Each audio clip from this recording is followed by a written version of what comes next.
പരിശുദ്ധ പരമ ദിവ്യകാരുണ്യത്തിന് എന്നേരവും ആരാധനയും സ്തുതിയും പുകഴ്ചയും ഉണ്ടായിരിക്കട്ടെ. പരിശുദ്ധ പരമ ദിവ്യകാരുണ്യത്തിന് എന്നേരവും ആരാധനയും സ്തുതിയും പുകഴ്ചയും ഉണ്ടായിരിക്കട്ടെ.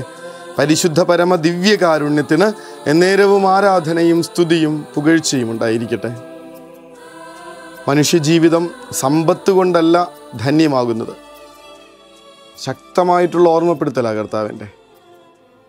ഇപ്പം അച്ഛനോട് ഒരിത്തിരി നേരം മുമ്പ് സംസാരിച്ചതേ ഉള്ളൂ. ഇവിടെ തേവരപ്പള്ളിയിൽ ഡീക്കൻ ആയിരുന്ന സമയത്ത് ഒരു ചേട്ടൻ കാണാമെന്നൊന്നും അച്ഛനില്ല. നമ്മുടെ അടുത്ത് വന്നിട്ട് ഒരു ബാഗ് വലിച്ചെറിഞ്ഞിരുന്നുണ്ട്. അച്ഛനൊരു സമാധാനമില്ല, സ്വസ്ഥതയില്ല, ഇത്തിരി ഉറങ്ങാൻ പറ്റിയാൽ മതി, ഇതൊന്നും എനിക്ക് ആവശ്യമില്ല, എൻ്റെ ശമ്പളമാണ് ഈ മാസത്തെ 2 ലക്ഷം രൂപയുണ്ട്. അന്ന് എനിക്ക് എത്ര വിചാരിച്ചിട്ടും ചിന്തിച്ചിട്ടും കിട്ടണുണ്ടായില്ല ഈ 2 ലക്ഷം രൂപയൊക്കെ ശമ്പളമുള്ള ജോലി എന്താണെന്ന്. അതല്ല കാര്യം. ഇത്രയും പൈസ കിട്ടിയിട്ട്, ഇത്രയും പണം ഉണ്ടായിട്ട് ഒരാൾക്ക് ഉറങ്ങാൻ പറ്റുന്നില്ല. മനുഷ്യജീവിതം സമ്പത്ത് കൊണ്ടല്ല ധന്യമാകുന്നത്. അതിങ്ങനെ എന്ത് ചെയ്യണമെന്ന് കർത്താവ് വളരെ വ്യക്തമായിട്ട് ഓർമ്മപ്പെടുത്തി തരും. ഒരു മനുഷ്യൻ നമ്മളിങ്ങനെ ഒരുപാട് പൈസയൊക്കെ സമ്പാദിച്ചു, നമ്മളുടെ വില കൂടിയ ഒരു കാറിൽ നമ്മളിങ്ങനെ യാത്ര ചെയ്യുന്ന നേരത്ത് നമ്മൾ കാണുന്നൊരു കാഴ്ച, നമ്മുടെ ഒരു സഹോദരൻ അല്ലെങ്കിൽ ഏതെങ്കിലും നമ്മളുടെ ബന്ധുക്കൾ അല്ലെങ്കിൽ പരിചയക്കാർ, അവരുടെ മക്കൾ ആരെങ്കിലും വെയിലത്തിങ്ങനെ ആ ഒരു വഴിയരികിൽ നിൽക്കുന്നുണ്ട്. എന്തിനോ വേണ്ടിയിട്ട് അവർ ജോലി കഴിഞ്ഞോ അല്ലെങ്കിൽ പഠനം കഴിഞ്ഞോ എന്തെങ്കിലും ആവശ്യങ്ങൾക്കോ വേണ്ടിയിട്ട് ഇങ്ങനെ കരിഞ്ഞുണങ്ങി വെയിലിൽ നിൽക്കുന്ന സമയത്ത് നമ്മളിവിടെ AC-യുടെ തണുപ്പിൽ സുഖവും സന്തോഷവും ഒക്കെ അനുഭവിച്ച് മുന്നോട്ട് പോകുമ്പോൾ ഉള്ളിൽ ഉണ്ടാവുന്നൊരു നീറ്റലുണ്ടല്ലോ. കർത്താവ് അതാ പറയണത്, ഈ രാത്രി ഞാൻ നിൻ്റെ ആത്മാവിനെ ആവശ്യപ്പെട്ടാൽ നീ ഒരുക്കി വച്ചിരിക്കുന്നവ ആരുടേതാവും? ഈ മരിച്ചു പോകുന്നതിനേക്കാൾ വലിയ വേദന എന്നൊക്കെ പറയില്ലേ? നമ്മുടെ പ്രിയപ്പെട്ടവർ, നമ്മൾ സ്നേഹിക്കുന്നവർ ഇങ്ങനെ ചുറ്റും ഇത്രയും വേദനയും തളർച്ചയും അനുഭവിച്ച് ജീവിക്കുമ്പോൾ നമ്മളിങ്ങനെ സമ്പത്ത് കൂട്ടിവെക്കാനായിട്ട് ധൃതി പിടിക്കുന്നത് എന്തുകൊണ്ടാണെന്ന്. പണത്തിന് പണം തന്നെ വേണ്ടേ അച്ഛാ എന്ന് ചോദിക്കുമ്പോൾ ഓർക്കണം, അതിനേക്കാൾ വലിയ സന്തോഷവും അതിനേക്കാൾ വലിയ സൗഭാഗ്യവും മഹത്വവും ഒക്കെ ഈ കൂടെയിരിക്കുന്നവർക്ക് വേണ്ടി പണം ചിലവഴിക്കുന്ന മനുഷ്യരുടെ ജീവിതങ്ങൾക്കുണ്ടാകും. നാം കൊടുക്കുന്ന കരുതൽ നമ്മളുടെ തന്നെ ഒരു മഹത്വമായി മാറുന്നത് കാണണം. തമ്പുരാൻ വ്യക്തമായിട്ട് സൂചിപ്പിക്കുകയാണ്, ഇത് സമ്പത്ത് നിങ്ങളെ സ്വർഗത്തിൽ എത്തിക്കില്ല എന്ന്. നിങ്ങൾ ഇത്രയും കാലം ഓടി നടന്നത് എന്തിനു വേണ്ടിയായിരുന്നു? ആ ഒരു കാര്യം മാത്രം ഒന്ന് ആലോചിച്ച് നോക്കിയാൽ മതി. ഇത്രയും കാലത്ത് ജീവിതത്തിൽ ഞാൻ സമയം ചിലവഴിച്ചത് എന്തിനു വേണ്ടിയിട്ടായിരുന്നു? പള്ളിയിൽ പോയിരിക്കാൻ വേണ്ടിയിട്ടല്ല എന്തായാലും, കർത്താവിനോട് സംസാരിക്കാൻ വേണ്ടിയിട്ടല്ല എന്തായാലും, നിത്യജീവൻ കരസ്ഥമാക്കാനുള്ള പരിശ്രമങ്ങളായിരുന്നില്ല എന്തായാലും. ജീവിതത്തിൻ്റെ ഒരു 90% ഓടിയതും പരിശ്രമിച്ചതും ആഗ്രഹിച്ചതും പിന്നാലെ പാഞ്ഞതുമൊക്കെ ഈ ഒരു സമ്പത്തുണ്ടാക്കാൻ വേണ്ടിയിട്ടായിരുന്നില്ലേ? അതിനെ നോക്കിയിട്ടാണ് കർത്താവ് മോക്ക് ചെയ്യുന്നത്. നീ ഈ രാത്രിയിൽ നിൻ്റെ ആത്മാവിനെ ഞാൻ തിരികെ ചോദിച്ചാൽ നീ കൂട്ടിവെച്ചിരിക്കുന്നത് ആരുടേതാവും? ഈ സമ്പത്ത് കൊണ്ട് സ്വർഗം നേടാനാവുമെന്ന് കർത്താവ് നമ്മളോട് പറഞ്ഞു തരുന്ന പല വചനഭാഗങ്ങളുണ്ട്. തൻ്റെ മുന്നിൽ കിടക്കുന്ന ലാസറിനെ നോക്കാതെ ഈ മനുഷ്യൻ സുഖലോലുപതയിൽ ജീവിച്ചു എന്ന് പറയുന്നുണ്ട്. ഒരു കൂരയുണ്ടാക്കി കൊടുത്തിരുന്നെങ്കിൽ, ഒരിത്തിരി ഭക്ഷണം അവന് വേണ്ടി മാറ്റിവെക്കാൻ കുറച്ച് പണം ചെലവഴിച്ചിരുന്നെങ്കിൽ ഈ ധനവാനായ മനുഷ്യന് സ്വർഗത്തിൽ നിക്ഷേപം ഉണ്ടാവും. പണം കുന്നുകൂട്ടി വെച്ച ഒരു മനുഷ്യൻ അയാളുടെ കാര്യസ്ഥൻ അയാളുടെ അവിശ്വസ്തത കണ്ടുപിടിച്ച് കഴിഞ്ഞപ്പോൾ ചെയ്യുന്നൊരു കാര്യമുണ്ടല്ലോ, അയാളുടെ പണം കൊണ്ട് മറ്റുള്ളവരുടെ കടങ്ങൾ വീട്ടാനും അവരുടെ കണക്ക് കുറച്ചെഴുതാനും ഒക്കെ അയാൾ ശ്രദ്ധിക്കുന്നുണ്ട്. കർത്താവ് അയാൾ പ്രശംസിക്കുന്നു എന്നാണ് നമ്മളെ അത്ഭുതപ്പെടുത്തുന്ന വിധത്തിൽ വചനം പറയണത്. പണം കൊണ്ട് സ്വർഗം നേടാനാവുമെങ്കിൽ അതൊരൊറ്റ വഴിയേ ഉള്ളൂ, കൂടെയുള്ളവർക്ക് വേണ്ടി അത് വ്യയം ചെയ്യുക, ചിലവഴിച്ചു കൊണ്ടിരിക്കുക എന്നുള്ളത്. ഒന്നാമത്തെ ഭാഗം, ഇന്നത്തെ സുവിശേഷത്തിലെ ഒന്നാമത്തെ ഭാഗം കർത്താവ് ഇത്ര സീരിയസ് ആവുന്നതിൻ്റെ കാരണം അതാണ്. കർത്താവെ, പിതൃസ്വത്ത് എൻ്റെ സഹോദരനുമായി പങ്കുവയ്ക്കുവാനായിട്ട് നീ എന്നെ സഹായിക്കുക. തല്ലും ബഹളവും കലഹങ്ങളുമൊക്കെ ആയിട്ട് ഒരാൾ മുൻപിൽ വന്നേക്കാം. എത്രയോ കുടുംബജീവിതങ്ങളാണ് നശിച്ചു പോയേക്കണത്. എത്രയോ സഹോദര സ്നേഹമാണ്, സഹോദരങ്ങൾ തമ്മിലുള്ള റിലേഷൻസാണ് ഇല്ലാതായി പോയിരിക്കുന്നത്. എത്രയോ പേരാണ് പരസ്പരം ഇങ്ങനെ കലഹിച്ച്, നമ്മൾ നാടൻ ഭാഷയിൽ പറഞ്ഞാൽ പരസ്പരം തല്ലിച്ചത്തുപോയത്?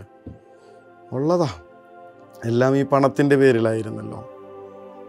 നമ്മളെ സ്വർഗത്തിൽ ഒരു വിലയുമില്ലാത്ത കുറച്ച് കടലാസ് കഷ്ണത്തിൻ്റെ ഈ ലോകത്തിലെ ഒരു കാരണം കൊണ്ടും നമുക്ക് ഉപകരിക്കാൻ, മരിച്ചു കഴിയുമ്പോൾ ഉപകരിക്കാത്ത കുറച്ച് ലോഹങ്ങളുടെ പേരിലൊക്കെ ആയിരുന്നു ഈ ലോകം മുഴുവനും അടിയും ബഹളമൊക്കെ നടന്നിട്ടുള്ളത്.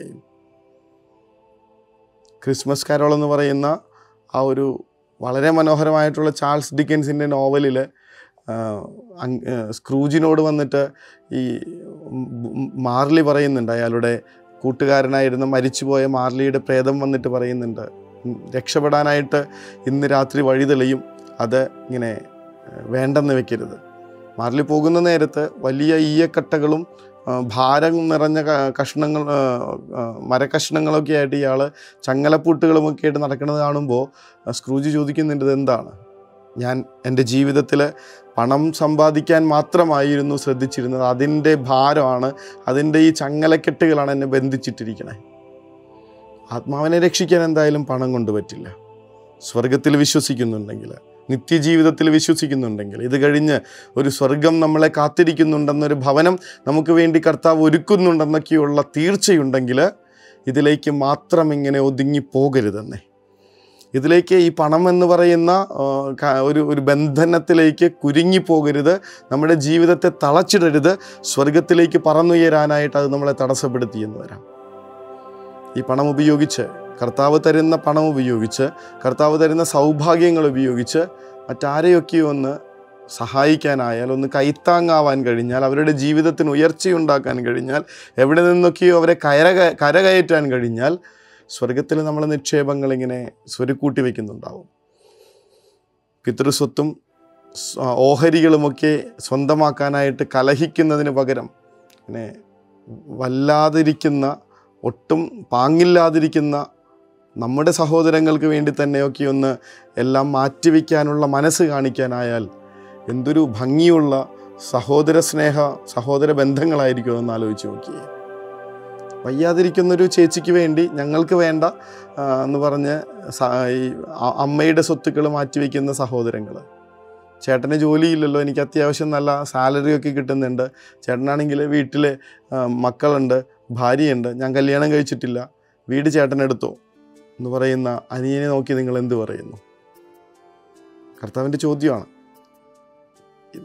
ഇന്ന് നീ കൂട്ടിവെക്കുന്നതൊക്കെ, സമ്പാദിച്ച് വെക്കുന്നതൊക്കെ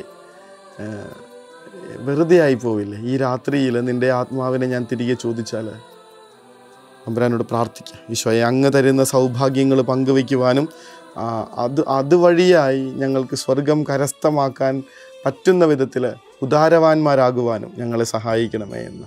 പണം മൂലം, സൗകര്യങ്ങൾ കരസ്ഥമാക്കാനായിട്ടുള്ള ആർത്തി മൂലം ഞങ്ങളുടെ ബന്ധങ്ങൾ നഷ്ടപ്പെട്ടു പോവാതിരിക്കട്ടെ, മറ്റുള്ളവരെ ഞങ്ങൾ മുറിപ്പെടുത്താതിരിക്കട്ടെ, കൂടെയുള്ളവരെ ചവിട്ടി താഴ്ത്താതിരിക്കട്ടെ. നേരെ മറിച്ച് കർത്താവ് തരുന്ന സൗഭാഗ്യങ്ങളിൽ അവരെയും പങ്കുചേർത്ത് ഒരുമിച്ചിങ്ങനെ സ്വർഗം പോലെ ജീവിക്കാനും സ്വർഗത്തിലേക്ക് എത്തിച്ചേരാനും കർത്താവെ ഞങ്ങൾക്ക് അനുഗ്രഹവും ഉള്ളിൽ നിറച്ച വിശുദ്ധമായ സ്നേഹവും തരണമേ എന്ന പ്രാർത്ഥനയോടുകൂടെ മുട്ടിന്മേലായിരിക്കാം. കർത്താവിൻ്റെ ആശീർവാദം സ്വീകരിക്കാം. ദിവ്യകാരുണ്യ സ്നേഹമേ, പരിശുദ്ധ സ്നേഹമേ, പരിശുദ്ധ പരമദിവ്യകാരുണ്യമേ, അനന്ത സ്നേഹമേ, പരിശുദ്ധ പരമദിവ്യകാരുണ്യമേ, അനന്ത സ്നേഹമേ.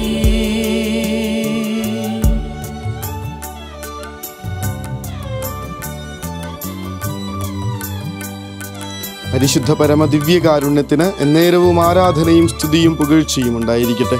പരിശുദ്ധ പരമദിവ്യകാരുണ്യത്തിന് എന്നേരവും ആരാധനയും സ്തുതിയും പുകഴ്ചയും ഉണ്ടായിരിക്കട്ടെ.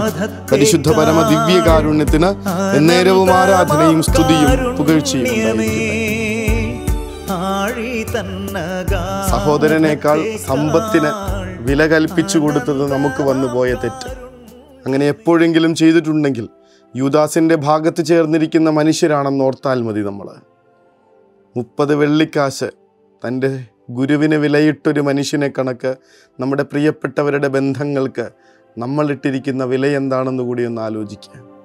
സഹോദരങ്ങളെ ചേർത്ത് പിടിക്കാനുള്ള കൃപയ്ക്ക് വേണ്ടി പ്രാർത്ഥിച്ചുകൊണ്ട് അതിനുവേണ്ടി എത്ര സമ്പത്തും മുടക്കാൻ കർത്താവെ ഔദാര്യവാന്മാരാക്കണമേ എന്ന പ്രാർത്ഥനയോടുകൂടെ നമുക്ക് ഉറക്കത്തിലേക്ക് പോകാം. സ്വസ്ഥമായിട്ടുള്ള ഉറക്കത്തിലേക്ക് പോകാം. ഈശോ അനുഗ്രഹിക്കും. കരുണതൻ കയർ പിടിച്ച് നയിച്ചിടും സ്നേഹമേ, ദിവ്യകാരുണ്യ സ്നേഹമേ, പരിശുദ്ധ സ്നേഹമേ, പരിശുദ്ധ പരമദിവ്യകാരുണ്യമേ, അനന്ത സ്നേഹമേ, പരിശുദ്ധ പരമദിവ്യകാരുണ്യമേ, അനന്ത സ്നേഹമേ.